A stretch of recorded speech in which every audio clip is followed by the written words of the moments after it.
In those days, if we didn't have passengers, we would carry mail. Well, in this instance, we not only carried mail, but we carried a coffin. And it was in the center aisle of the DC-3, which is quite narrow. So it was very dark at night, of course. I went up to the main cabin door, which I usually do, and asked the crew if they wanted coffee, whatever. When they said they did, I turned around and started to open the main cabin door, and as I did, the strings that held the coffin broke and slid down the aisle, crashing into the main cabin door, which locked me in with the crew. So that was kind of scary. I've always had a love for flying. I was only 16 years old, and I remember my very first flying lessons were in a biplane. I went ahead and got my hours, learned to fly. I soloed, and then I flew maybe like 20 more hours.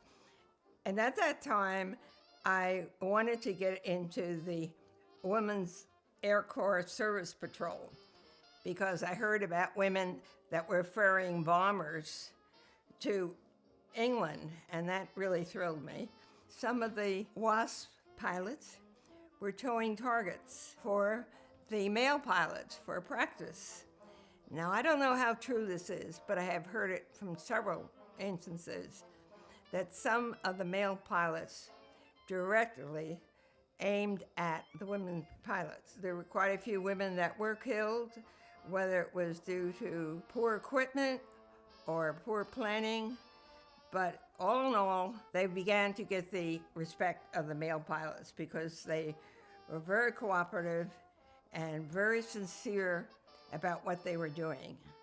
But what happened 2 months before I was supposed to go to Sweetwater, Texas, the Senate didn't like the idea of women flying or ferrying these planes, so the flight plan was completely closed. And being so disappointed, for some reason, I turned to the Marine Corps. I was recruited by the Marine Corps. They told me I would probably be able to get close to aviation, which I did.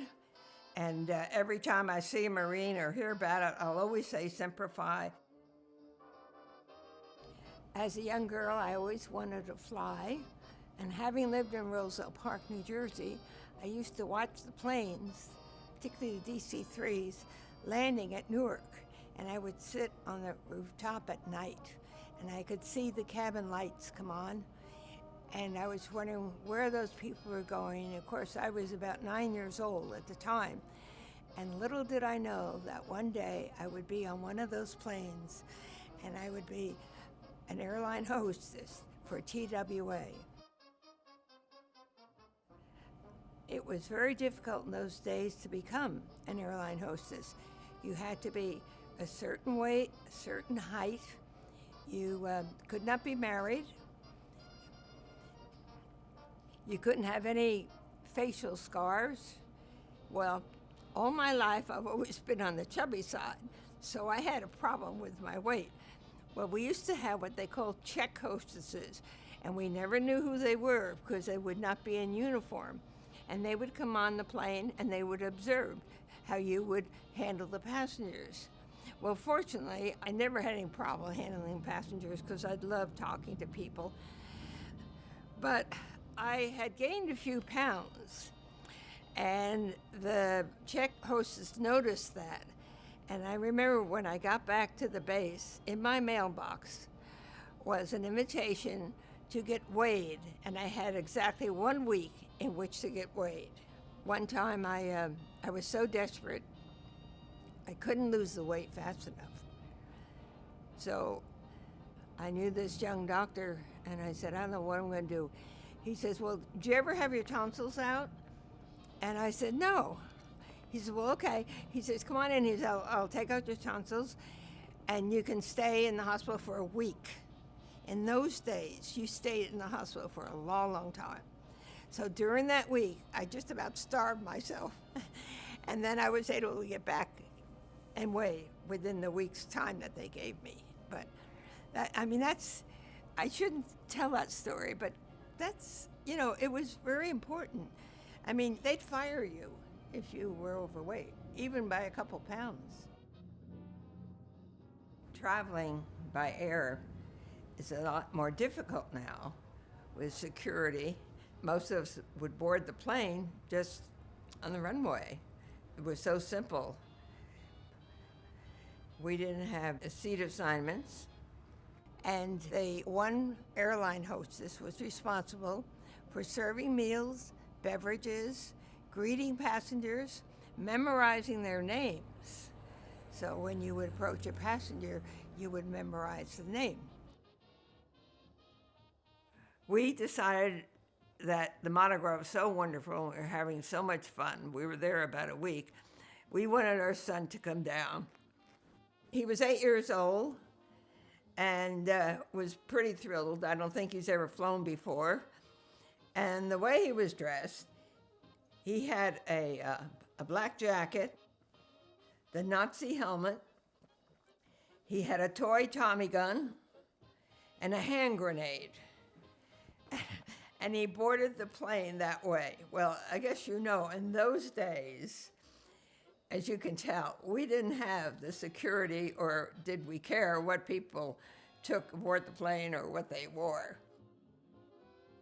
I believe it was in 1952 when my flying partner and me were the hostesses on the Lockheed Constellation that flew from San Francisco to Chicago. As we boarded the plane, one gentleman sat directly in front of us. This gentleman started talking, and he said, would we do him a favor? And I said, oh, sure, why not? He says, well, when you board the passengers, look out and see if there's anybody on the tarmac.